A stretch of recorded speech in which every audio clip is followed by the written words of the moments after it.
आपकी हेडिंग बनती है सिचुएशंस वैकेंट।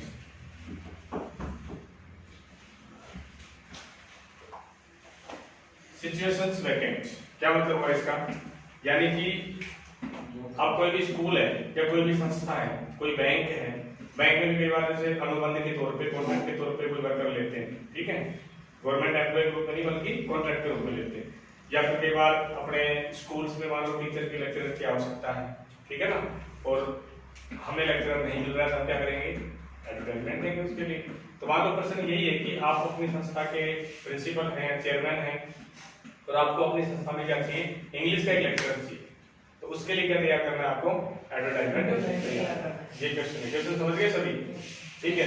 तो क्वेश्चन की हेडिंग तो हमारी क्या बनने वाली है, सिचुएशन वैकेंट कर दोगे। अब हमें क्या चाहिए, पहले समझो, फोकस करो, हमें क्या चाहिए, इंग्लिश का लेक्चरर। तो चाहिए या है, चाहिए और स्टार्टिंग किससे करते थे, वांटेड या रिक्वायर्ड, ठीक है, वांटेड भी लगा सकते हैं, रिक्वायर्ड भी लगा सकते हैं, क्लियर। अब क्या चाहिए, पहले प्रोडक्ट की बात हो रही थी, अब व्यक्ति की बात हो रही है, और वो भी कैसा, मतलब उसका सॉरी टीचर से संबंधित बात हो रही है, इंग्लिश का।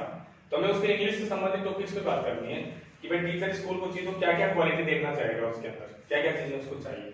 तो वांटेड ए या एन इंग्लिश लेक्चरर, या पीजीटी भी कहते हैं, लेक्चरर को क्या कहते हैं, पीजीटी, पोस्ट ग्रेजुएट टीचर।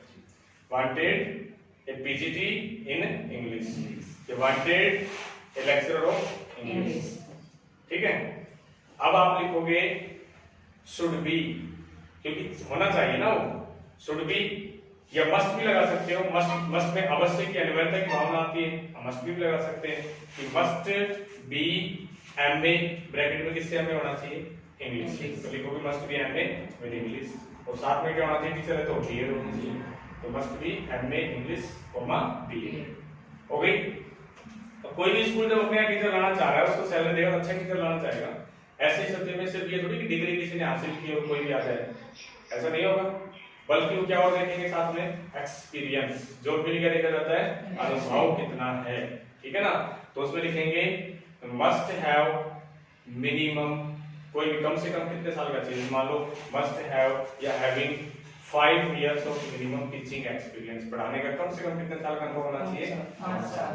तो क्या क्या चीजें बतानी जरूरी हुई है, सबसे पहले हमें जो टीचर चाहिए वो किस सब्जेक्ट का चाहिए, मतलब जो भी पद है, पद तो लिखना ही पड़ेगा, क्वेश्चन में लिखना मिलेगा, ठीक है।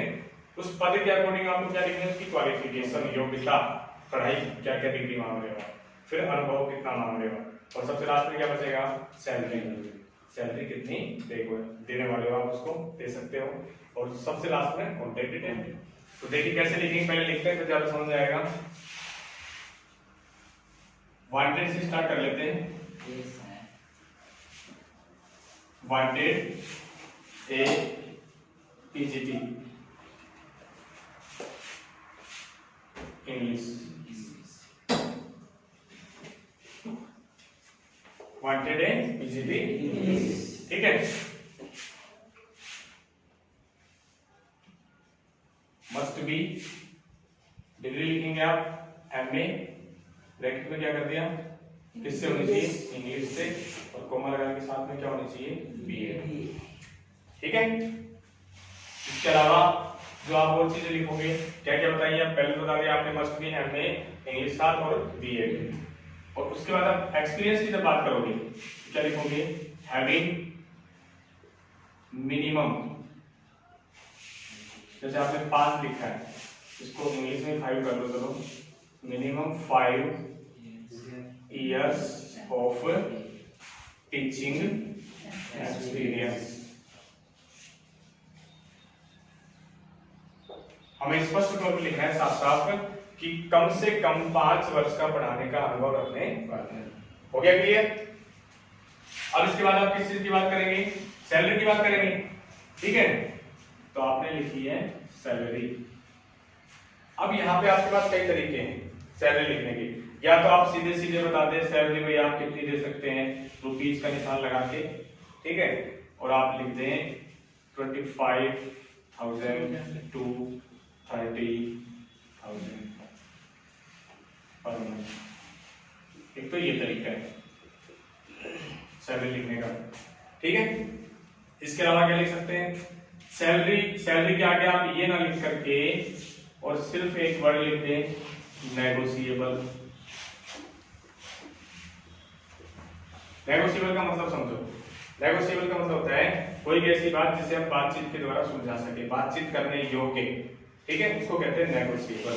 यानी सैलरी जो है नेगोशिएबल है। कहने का मतलब क्या हुआ इसका कि भाई सैलरी हम इसलिए बता रहे हैं कि आप जब आओगे आपकी योग्यता देखेंगे, ठीक है, और बातचीत करके जितना आप मांगोगे उस हिसाब से कुछ हम कम करेंगे, कुछ आप जैसा कहोगे उस हिसाब से। नेगोशिएबल है बातचीत करके उसको हम हल कर लेंगे, बातचीत करके सैलरी तय कर लेंगे।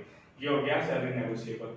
कुछ क्या होता है भाई, जो बड़े स्टैंडर्ड के स्कूल होते हैं, अच्छे स्कूल होते हैं, वो अपने शर्त में क्या लिखते हैं, सैलरी के आगे लिखेंगे salary no bar for deserving candidates. अलग अलग आप समझे सालों का, ये प्रभावशाली लाइन है, ज्यादा प्रभाव डालती है।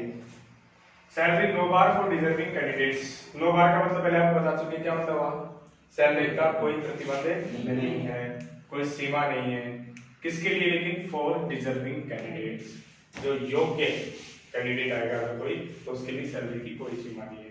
मतलब हम लिख रहे हैं 30,000 जरूरी नहीं है, अगर सैलरी सामने वाला बंदा इतना योग्य है कि 70 मांग रहा है तो 70 भी देंगे, लेकिन क्या होना चाहिए, वो उस योग्य भी होना चाहिए, 70 के योग्य उससे जो होना चाहिए।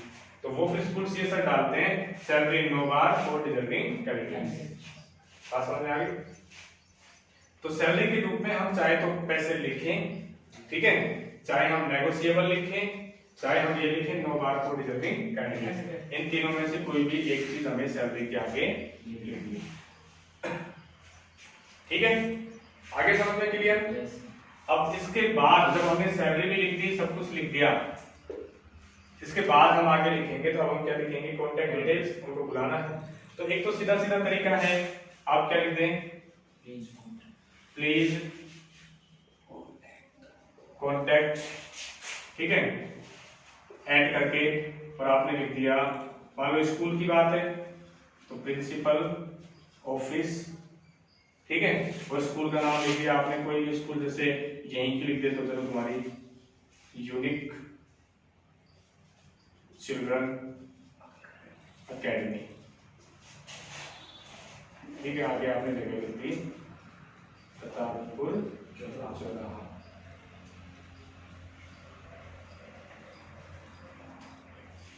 ठीक है ना। और साथ में इसमें मोबाइल नंबर लिखना जरूरी है, मोबाइल नंबर आप जरूर लिखेंगे।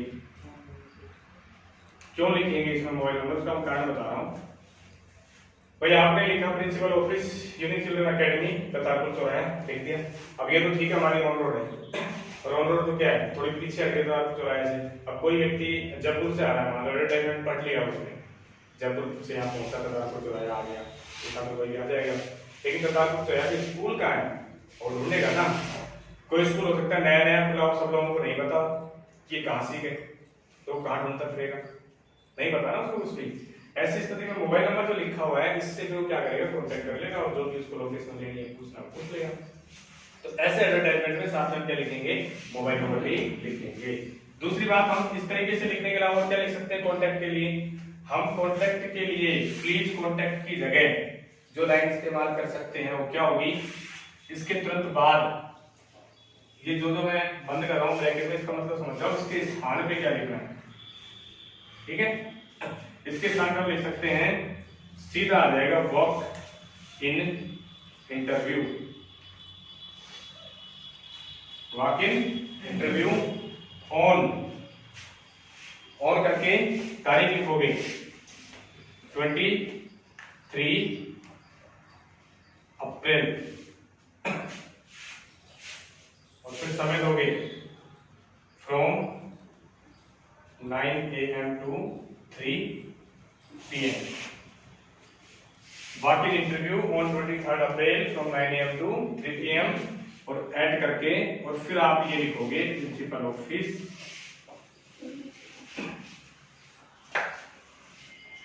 ठीक है, और फिर आप बाद में क्या हो जाएगा, स्कूल का नाम यूनिक चिल्ड्रन अकेडमी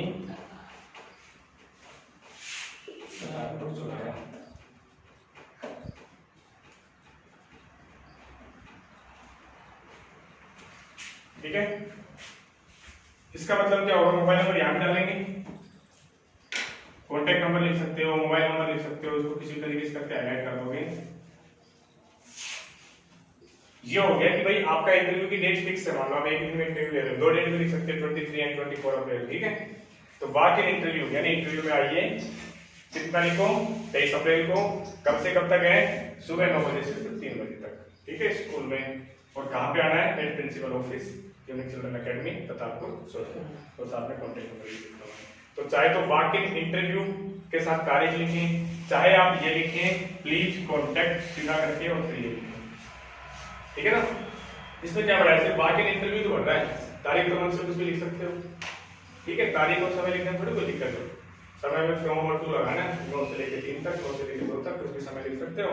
और वाक इन इंटरव्यू में आइए, ठीक, उसमें तो प्लीज कॉन्टेक्ट करो। आया समझ में? दोबारा देख लें, सिचुएशन वैकेंट पद आपको स्कूल में संस्था में चाहिए, क्या चाहिए, वांटेड, एक पीजीटी इंग्लिश, एक चाहिए पीजीटी चाहिए इंग्लिश सब्जेक्ट से चाहिए, डिग्री आपने पूछ ली, मस्ट बी एमए इंग्लिश में होना चाहिए, साथ में क्या होना चाहिए, BEd, having minimum 5 years of teaching experience, कम से कम 5 साल का टीचिंग एक्सपीरियंस भी उसके पास होना चाहिए। फिर आपने बताइए सैलरी, सैलरी कितनी होनी, आपने एक तो लिख दिया, या तो इतना लिख दिया कि हम इतने रुपए दे सकते हैं, या फिर नेगोशिएबल, या फिर no bar for deserving candidates, जो ज्यादा बेहतर याद कर सकते हैं, जिनको लगे कि हम आराम से मीनिंग याद कर लेंगे, उनके लिए बेहतर है ये वाली लाइन याद करें, थोड़ी बड़ी जरूर है लेकिन प्रभावशाली है, ठीक है। Salary no bar for deserving candidates, ठीक है। जिनको लगता है एक मीनिंग याद करेंगे वो नेगोशिएबल याद कर लें, ठीक है, कि बातचीत करने योग्य है, ठीक है, बातचीत करके हम कर लेंगे, सैलरी नेगोशिएबल, ठीक है ना, क्लियर। और ये याद नहीं आया मीनिंग तो सीधा तरीका है, रुपीज लिख के कितने की सैलरी बता दो, इतने हजार महीने पर मंथ दे सकते हैं, क्लियर। उसके आगे इनमें से कोई एक लिखने के पश्चात फिर क्या लिखेंगे, प्लीज कॉन्टैक्ट, या तो सीधा लिख दें at principal office unique children academy Pratappur Solan, mobile number, या फिर वॉक इन इंटरव्यू, सीधा क्या जाएगा इसमें, वॉक इन इंटरव्यू, तारीख लिख दी ऑन करके, on 23 April from 9 AM to 3 PM at principal office unique children academy Pratappur Solan, clear. अब ध्यान देने की बात, ये मैंने एक एग्जांपल दिया है सिचुएशन वैकेंट का, ठीक है, ऐसा मत कर लेना इसको बिल्कुल सेम टू सेम रट लिया, फिर क्या होगा, वहां पर आ गया भाई आपको अपनी संस्था के लिए एक अकाउंटेंट चाहिए या क्लर्क चाहिए, ठीक है ना। अब मान लो अकाउंटेंट चाहिए तो वांटेड एन अकाउंटेंट, ठीक, तो must be MA from English थोड़ी लिखोगे वहां पे, अब क्योंकि अब पद बदल गया ना। अकाउंटेंट क्या होता है भाई, वो एमकॉम होना चाहिए, कॉमर्स में उसकी डिग्री होनी चाहिए, या अकाउंटेंसी की नॉलेज होनी चाहिए, अकाउंटेंसी का डिप्लोमा होना चाहिए, कंप्यूटर नॉलेज होनी चाहिए, वो चीज मांगोगे, ठीक है। एक्सपीरियंस लिख सकते हो मिनिमम 5 इयर्स ऑफ, लेकिन टीचिंग सब रट जाएगा, उसका पढ़ाने का अनुभव थोड़ी चाहिए, वर्किंग कर दोगे वहां पर, वर्किंग एक्सपीरियंस, काम करने का इतने साल का अनुभव होना चाहिए। ये तो कॉमन सेंस से खुद ही चेंज कर लोगे ना पद के हिसाब से, फिर पद बदलेगा तो चीज तो बदलनी पड़ेगी ना, क्लियर।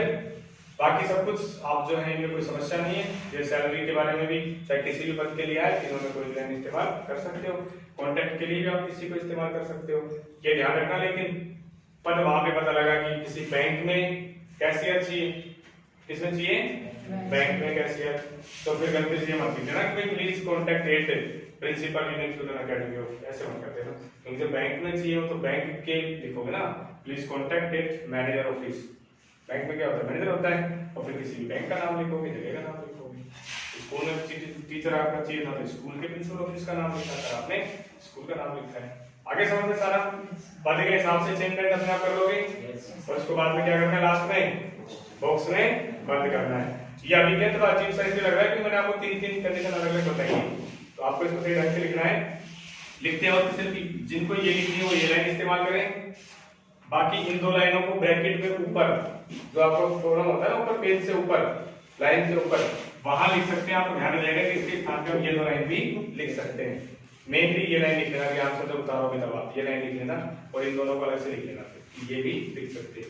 फिर जब आप ये उतारोगे प्लीज के बाद, प्लीज मत लिखना, सीधा इसके बाद ये कर देना वॉक इन इंटरव्यू, ठीक है, और ये वाली लाइन नीचे की लाइन उतार देना इसके आगे, ठीक। और ये वाला जो है जो प्लीज कांटेक्ट करके था, इसको आप अलग से लिख लेना, कि ये भी लिख सकते। आगे बात समझते हैं, पूरा का पूरा बॉक्स में बंद हो जाएगा। क्लियर? Yes.